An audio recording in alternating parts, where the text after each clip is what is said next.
Hola, ¿qué tal? Buenos días. Bienvenido a este nuevo podcast donde voy a hablar de un tema que me parece apasionante, que es sobre cómo la soledad que sentimos todos, vivimos en una sociedad que nos sentimos extremadamente solos, una soledad muy concurrida, cómo se relaciona con las diferentes emociones, ¿no? que componen el parcube, con el miedo, con la rabia, con la vergüenza, con la culpa. Así que, una vez más, gracias por estar ahí y bienvenido a este podcast.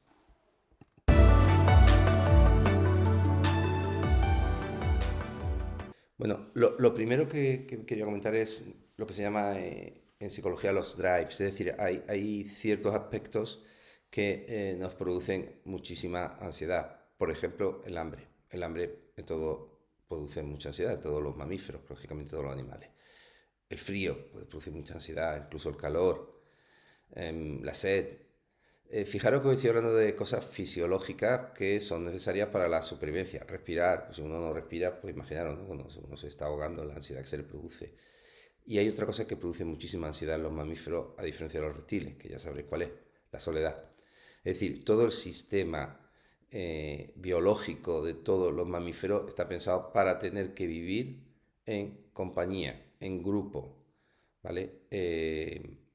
Sobre todo los bebés. Ningún bebé de mamífero puede sobrevivir mucho tiempo si no tiene el cuidado de un cuidador primario y muchas veces de un grupo que le apoye. Pues imaginaros esto en los seres humanos se ha multiplicado. ¿Por qué? Porque en un momento determinado se cree que nosotros vivíamos en la selva y empezamos a poder vivir en pequeños grupos, acumular grasa y desplazarnos durante muchas distancias por la sabana. Entonces la idea sería que estos grupos de primates que se desplazarían de un sitio a otro necesitarían una cohesión social enorme para poder sobrevivir.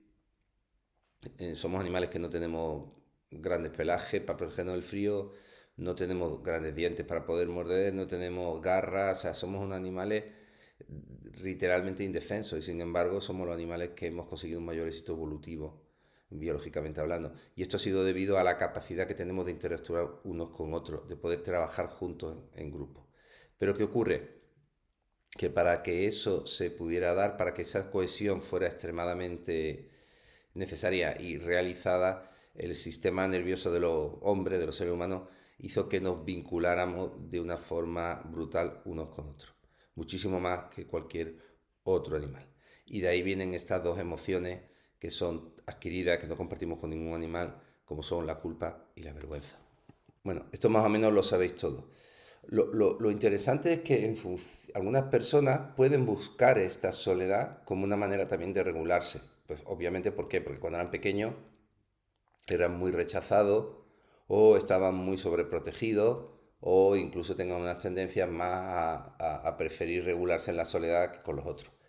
Bien, en mi próximo libro, en cómo superar y reconocer las relaciones tóxicas y la dependencia emocional, voy a hablar de todo esto, pero aquí yo lo quería explicar desde un punto de vista, digamos, de regulación intrínseca con los otros.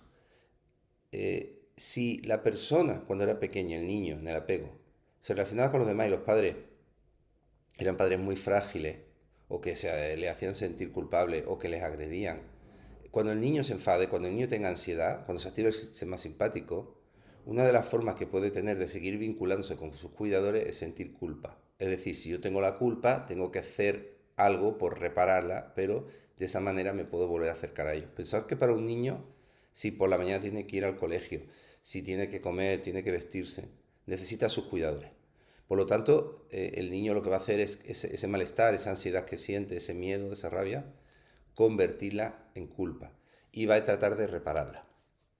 ¿Qué va a ocurrir? Porque cuando sea adulto, lógicamente en las relaciones de pareja, cuando se relacione con los demás, se va a relacionar desde la culpa. Es decir, la manera de poder volver a vincularse con diferentes personas va a ser sintiéndose culpable. Y esto es muy importante. Estos aprendizajes emocionales que aprendemos en la infancia van a determinar cómo nos vamos a relacionar en la adolescencia con las parejas primeras que tengamos y posteriormente como adultos cuando tengamos parejas más estables y tengamos una familia. ¿Por qué? Porque el cerebro cuando tiene una situación emocional va a tirar de información emocional. Bien, ¿qué ocurre? En mi diagrama, debajo de estos, pongo a los que no sienten nada. Si los intentos que yo he hecho son desesperados para poder regularme con los demás, o la situación es excesiva ya, el sistema nervioso se desconecta porque hay muchísimo miedo, hay muchísimo abandono, hay muchísimo abuso, lo que puede ocurrir es que el sistema nervioso, digamos, corte con cualquier tipo de sensación interna y no se sienta nada. Y estas personas son las personalidades que llamamos psicopáticas, histriónicas, que crean un falso yo, crean un personaje a la hora de relacionarse con los demás. Entonces me decía un paciente el otro día, dice, Manuel, yo actúo porque he visto en películas que se actúa de ese modo, pero yo no lo siento. Es decir, si veo a alguien mal, le doy así unos golpes en la espalda, pero no porque yo sienta pena, sino porque sé que es lo que tengo que hacer porque lo he visto en una película. Entonces, este tipo de personas que no sienten nada, lo que han hecho su sistema nervioso es desconectar. Es como si en una cocina encendéis muchos aparatos al mismo tiempo y saltan los fusibles para no quemar la casa, ¿no? Pues aquí ocurre igual, el sistema nervioso se desconecta. En otras personas lo que va a ocurrir es lo contrario, que lo que van a hacer es que el sistema nervioso se va a hiperconectar. Es decir, van a ser personas extremadamente reactivas, personas extremadamente sensibles a cualquier reacción de los demás. Pero ahora estamos con estos que no reaccionan. Estos no sienten nada. Y las reacciones se van a montar desde utilizar a los demás. Es decir, cada vez que se sientan solos, van a buscar relacionarse con los demás, pero de algún modo utilizándolos. Buscando una forma de poder conseguir algo que ellos necesitan y que les va a suplir el cariño. Nunca olvidéis que el poder, el dinero, la admiración, el tener un cuerpo atractivo, en muchos casos es un sustituto del cariño. Ningún problema en tener dinero, ningún problema en trabajar y ser admirado, ningún problema en tener un cuerpo bonito. Pero cuando la función de la conexión es sustituida por un objeto, por una estrategia de control, es muy patológico. Entonces estas personas que no sienten nada, lo que van es relacionarse con los demás cuando se sientan solos, pero desde una relación donde ellos se sientan a salvo, de una relación con cierta distancia, ¿no? Como si fueran una especie de dioses o diosas que estuvieran por encima de los demás, o fingiendo interés cuando en realidad no sienten nada, o en algunos casos muy graves, manipulando a los otros. Si sienten una pérdida, si sienten que van a ser abandonados, entonces pueden pasar a ser extremadamente ansiosos. Pero eh, lo que van a hacer es que cuando estén con la otra persona un tiempo, o con un grupo, van a volver atrás, van a volver a no sentir nada en cuanto se sientan a salvo. Bien, ¿qué ocurre si cuando yo era pequeño había maltrato, había malestar, había abandono? Pero como dije antes, el sistema de conexión con las emociones, principalmente la ínsula, queda muy activado. Siento en exceso. A diferencia de lo de no siento nada, yo siento mucho. Entonces lo que va a ocurrir aquí es que puedo tener dos emociones que paradójicamente las dos están provocadas por el sistema nervioso simpático. Porque el sistema nervioso simpático activa la lucha y la huida.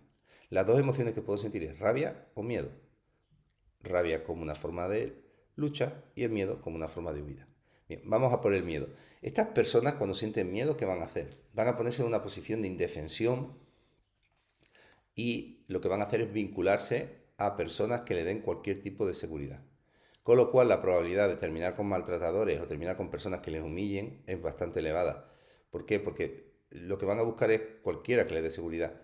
Y no van a ver a lo mejor las señales de alerta de que esa persona en realidad no es una persona segura de sí misma, sino que es lo que llamo un soufflé emocional. Es decir, alguien que infla el ego y que lo usa como una forma de impresionar a los demás, como una especie de pez globo, ¿no? Que se hincha y de esa manera parece mal. Pero una vez que has mordido la trampa y estás dentro de la relación, ya es muy difícil salir. Así que estas personas cuando se sientan solas, ¿qué van a tratar de hacer? Es buscar a alguien que le dé seguridad a cualquier precio.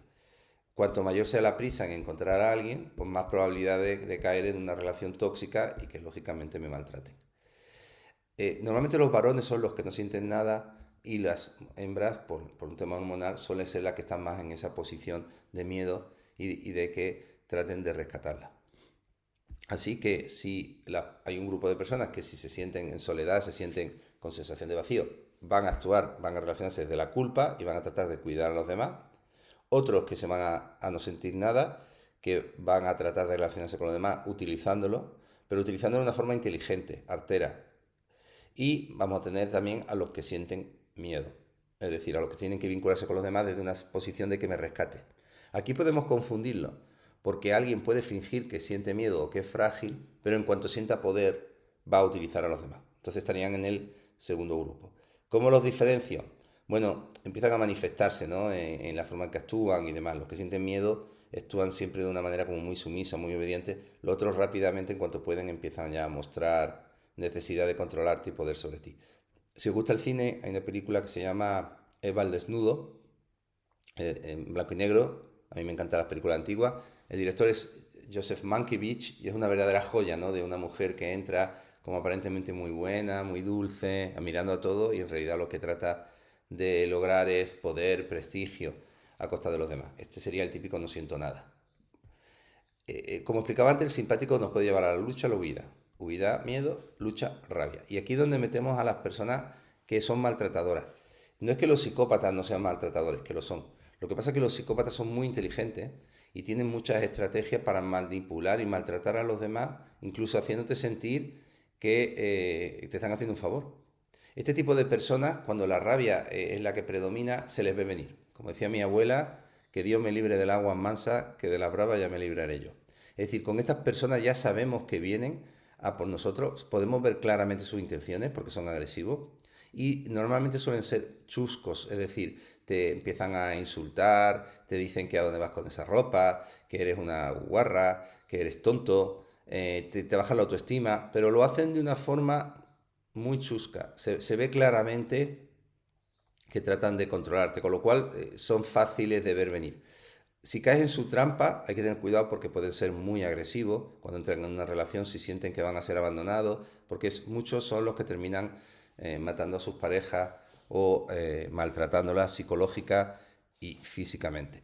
Como en todo en esto hay grados, ¿no? Podemos tener algunas personas que están en un nivel más bajo y otras que son extremadamente agresivas. Y algunas pueden oscilar entre ese miedo y esa rabia. Es decir, cuando se relacionen con los demás y se sientan solos, la paradoja es que pueden sentir miedo. Pero como no han aprendido a poder diferenciar el miedo de la rabia, pueden ponerse extremadamente agresivos cuando sientan que van a ser abandonados o que van a volver a estar solos. Y estas personas les solemos llamar trastornos límites de personalidad.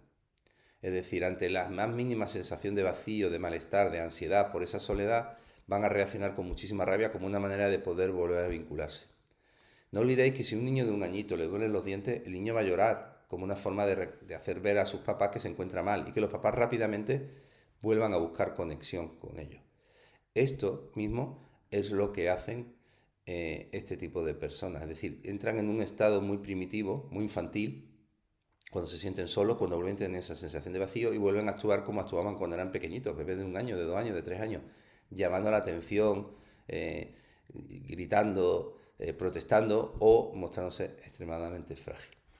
Y nos faltaría una emoción. Vosotros que sois muy listos, que ya habréis todo dado cuenta que nos falta una muy importante, que es la vergüenza. ¿Qué papel ocupa la vergüenza aquí? La vergüenza fisiológicamente quizás sea la emoción que está más relacionada con la soledad. ¿Por qué? Porque está relacionada con una rama del nervio parasimpático que se llama dorso vagal, que la compartimos con los reptiles y que produce estas famosas sensaciones de vacío, esas sensaciones de malestar. Cuando no estoy en una conexión adecuada o sana, siento esa sensación de vacío, que se puede confundir con vergüenza, con hambre, con aburrimiento. Creo que ya hablé en otro podcast de esto. Entonces la vergüenza es la emoción primaria que quieren perder estas personas. Hay que entender que vergüenza no es solo hablar en público o que no me guste mi cara. Vergüenza es algo más. Vergüenza, y en inglés se expresa muy bien, shame. En inglés se expresa muy bien la diferencia entre shame y embarrassment. Shame es cuando soy defectuoso, todo mi yo es despreciable, y embarrassment es cuando estoy en una situación en la cual algo me da vergüenza. Por ejemplo, me da miedo hablar en público o me da miedo dar un curso. Esta shame, esta vergüenza tóxica que inunda el self, es extremadamente desagradable, como he explicado, y se activa cuando se activa el simpático, cuando se activa el modo de lucha y huida, cuando se activa esa necesidad de conexión para que me rescaten, me ayuden, me limpien, cuando soy un bebé, y nadie lo hace, nadie activa el parasimpático de un modo adecuado. Con lo cual, cuando se activa la sensación de vergüenza, es extremadamente desagradable. Y aquí viene la gran paradoja. Las personas que sienten miedo y que sienten culpa, sí conectan mucho con esa sensación de vergüenza y por lo tanto constantemente buscan ayuda. Es decir, se sienten ellos como que están mal y que ellos tienen de alguna manera la responsabilidad de resolver eso. Su propia rabia hacia adentro, su propia forma de atacarse, hace que cuando se sientan solos van a sentir culpa, van a sentir miedo y con mucha probabilidad van a buscar ayuda. Van a sentir la vergüenza como algo que forma parte de ellos, pero que es responsabilidad de ellos. Incluso pueden expresarla o explicarla y son la mayoría de los pacientes que vienen a nuestras consultas y tienen buen pronóstico porque ellos mismos valoran que ellos son los responsables de lo que está pasando y que de alguna manera son ellos los que tienen que actuar. Bien. Las otras personas, las que no sienten nada o están siempre en la rabia, esto es la vergüenza, la sienten igual que los otros, pero la van a esconder. No van a poder conectar con ellas porque esa es su talón de Aquiles, ese es su punto de fragilidad extrema. Es decir, para ellos conectar con la vergüenza sería terrible. De hecho, los terapeutas cuando los tenemos en consulta los intentamos llevar a que puedan conectar con esa sensación de abandono, de poca valía, de sensación de mirada de reproche, de miedo, de vacío. Pero claro, ellos se resisten. Entonces estas personas, cuando se sientan solas, lo que van a hacer es avergonzar a los demás. Es decir, van a tratar de tener control sobre los demás y ellos tratar de no conectar con su fragilidad. Por lo tanto, va a ser muy difícil el poder ayudarles a que puedan conectar con su malestar, que puedan conectar con su fragilidad y que por lo tanto puedan reparar. No olvidéis nunca que para poder sentir cómo se sienten los demás, primero tengo que sentirme yo. O sea, la capacidad de poder regularme con los demás viene dada posteriormente a que yo haya podido regularme con mí mismo. Así que tendríamos estas personas que la vergüenza, cuando se sienten solos, la vergüenza la ponen como por delante, de alguna manera saben que está ahí, tratan de repararla, se ponen en una posición de sumisión a la hora de relacionarse con los demás y los grupos de no siento nada y que tienen rabia lo que van a hacer es ponerse en una posición de control sobre los demás. Esto le da muy mal pronóstico en terapia, es muy difícil trabajar con ellos porque no vienen a consulta porque el problema no es suyo, lo tienen los demás, o tratan de manipular al terapeuta dándole información falsa, o cuando empiezan a sentir ese dolor de conectar con su dolor interno, abandonan la terapia. Así que espero haberos ayudado, espero que esto ayude a entender un poquito más cómo detrás de todos los trastornos psicológicos, absolutamente de todo, está siempre la soledad, siempre, en su forma de necesito conectar con alguien a cualquier precio o no debo conectar con nadie y si lo hago debo conectar de una manera que yo tenga seguridad y tenga control sobre el otro como una forma de no volver a sentirme amenazado. Digamos que esta soledad sería la raíz y después de ese tronco pues saldrían estas emociones en las cuales he hablado que son la culpa, la rabia, el miedo o el desconectarme completamente de esas sensaciones de malestar, de vacío como una forma de sentirme a salvo y de sentir seguridad. Así que nada, muchísimas gracias por el apoyo que me dais, por los comentarios que me hacéis en Spotify, me ayudáis mucho. Ya pronto empezaré a pediros, ya se acaba esta campaña, me voy ahora a Córcega 15 días a hacerla andando.